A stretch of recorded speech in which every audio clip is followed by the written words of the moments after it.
शाम का समय था। 8 वर्षीय मीना हॉल में बैठकर खेल रही थी।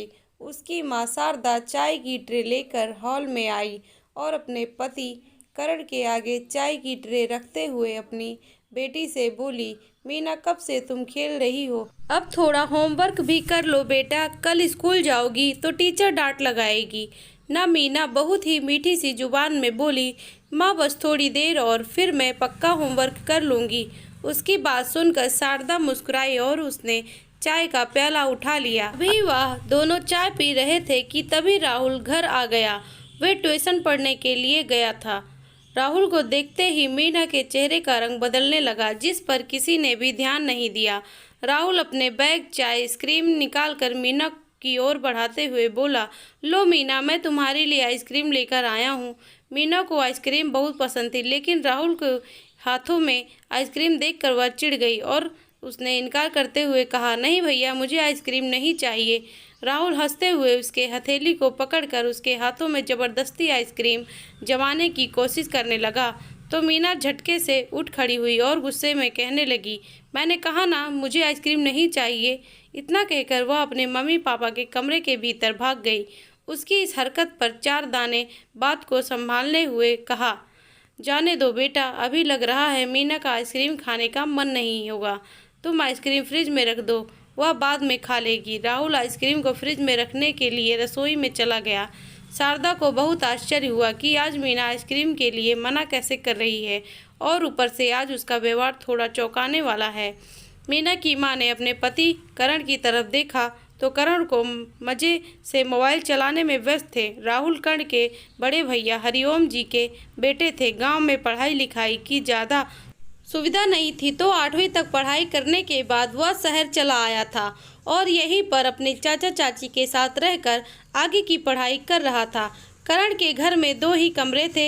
एक कमरे में वो लोग रहते थे और दूसरे कमरे में उनकी बेटी मीना का बैग लगा हुआ था। जब राहुल घर आया तो उसके लिए भी एक छोटा सा फोल्डिंग पलंग मीना के कमरे में ही लगा दिया गया था। शुरुआत में तो मीना भैया के आने से बहुत खुश हुई थी और दिन भर भैया के पीछे भैया भैया कहते हुए घूमती रहती थी। राहुल भी उसका बहुत ध्यान रखता था, लेकिन इधर कुछ दिनों से शारदा देख रही थी कि मीना राहुल से कुछ खिंची खिंची हुई थी रहती थी।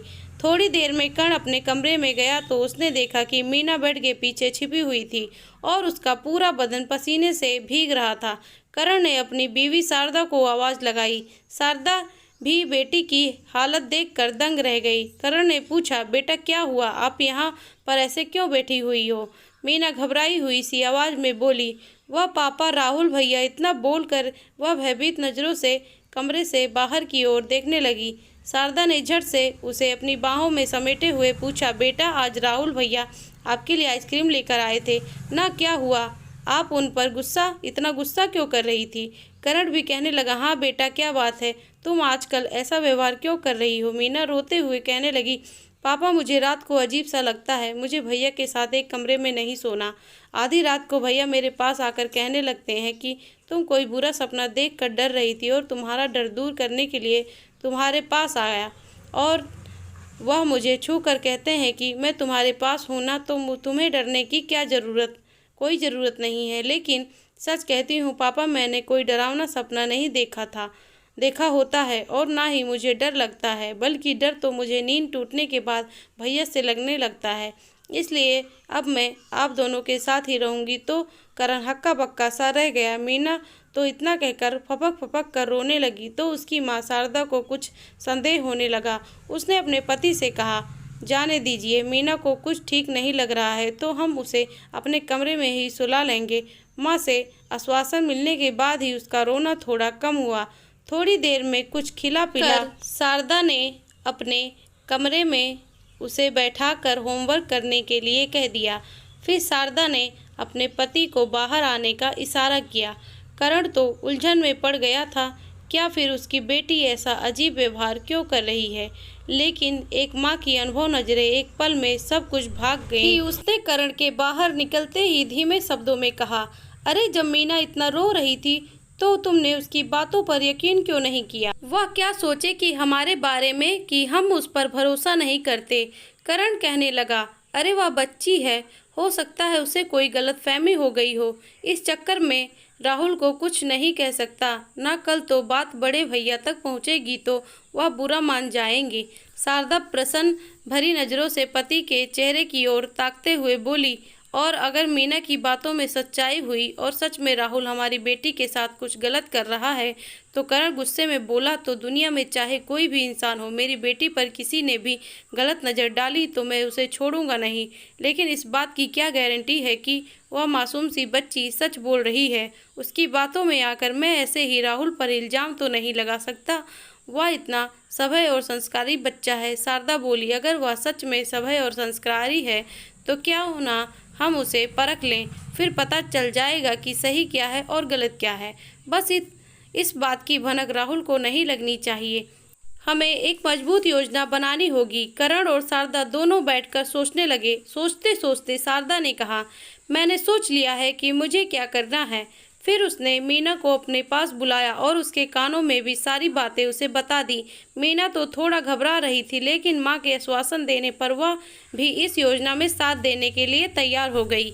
योजना के अनुसार आज रात में मीना राहुल के साथ सोने के लिए कमरे में चली गई। माता पिता को तो एक पल भी चैन नहीं था, फिर भी दोनों ने खाना खाने के बाद सोने की एक्टिंग की। राहुल ने जब देख लिया कि वह दोनों सो गए हैं तो वह मीना के पास आया और उसे अजीब तरीके से छूने लगा। मीना भी सोने का नाटक किए हुए पड़ी रही। राहुल जैसे आगे बढ़ता जा रहा था वैसे वैसे मीना को ऐसे लग रहा था जैसे उसके बदन पर सैकड़ों कीड़े रेंग रहे हों। तभी अचानक से राहुल को जोर का धक्का लगा। उसने पीछे पलटकर देखा तो पीछे उसके चाचा चाची खड़े। करण और शारदा को वहां देखते ही उसके हाथ पैर कांपने लगे, लेकिन उसने बात को संभालते हुए कहा, चाचा जी आप लोग सोए नहीं अभी तक? वह मीना ना सपने में बड़बड़ा रही थी तो मैं उसे देखने आया था। शारदा ने एक जोर का तमाचा उसके गाल पर लगाते हुए कहा, बेशरम, बेहुदा झूठ बोलते हुए तुम्हें शर्म नहीं आती? करण जी अपना चप्पल निकाल कर उसकी ओर फेंकते हुए बोला, नालायक, मैंने तो तुम्हें यहाँ पढ़ाई के लिए अपने घर में जगह दी थी, लेकिन तुम तो मेरी बेटी पर गलत नज़र डालने लगे। राहुल सकपका गया, लेकिन फिर भी खुद को संभालते हुए कहने लगा, अरे आप लोग मुझ पर इल्ज़ाम क्यों लगा रहे हैं? आप लोग को मुझे घर में नहीं रखना है तो मुझ पर कोई भी घटिया सलाम लगा देंगे और मैं चुपचाप सहन करूँगा क्या?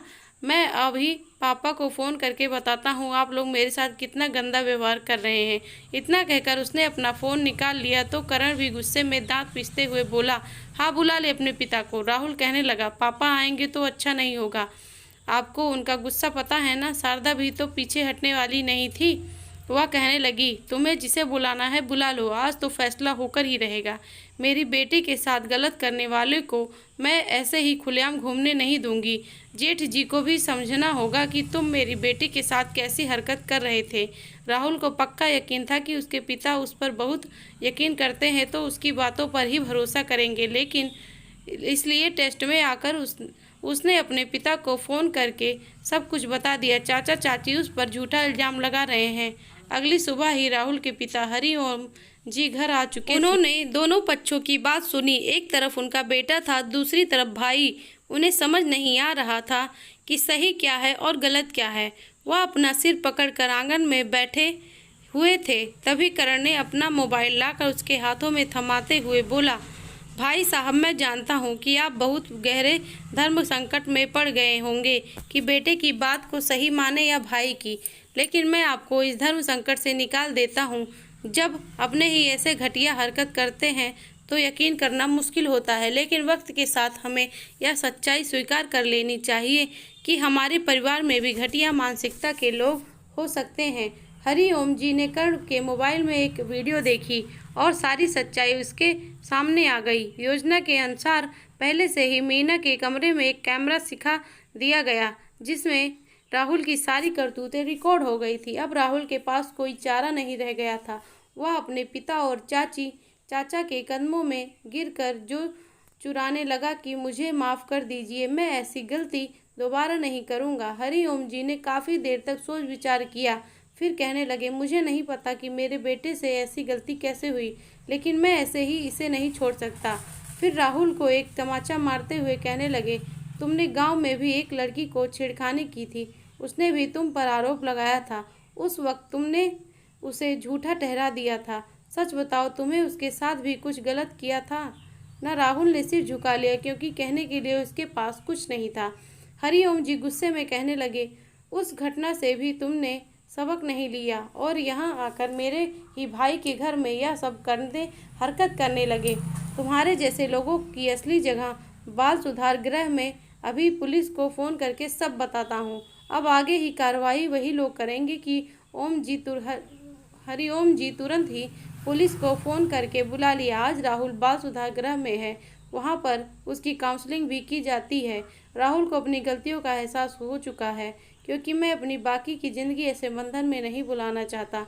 इसलिए उसने सोच लिया कि क्या व्यवहार से निकलने के बाद एक बेहतर ज़िंदगी की शुरुआत करेगा और कभी भी कोई गलत काम नहीं करेगा। दोस्तों, बहुत से परिवार ऐसे होते हैं जो बच्चों की गलतियों पर पर्दा डालते चले जाते हैं, जिससे आगे चलकर यही बच्चे बड़े अपराधी बनकर सामने निकलते हैं और समाज के लिए खतरा उत्पन्न करते हैं। इसलिए कभी भी किसी के अपराध को छुपाना नहीं चाहिए और अपने घर परिवार में हो रहे ऐसी गलत घटनाओं के खिलाफ आवाज़ ज़रूर उठानी चाहिए।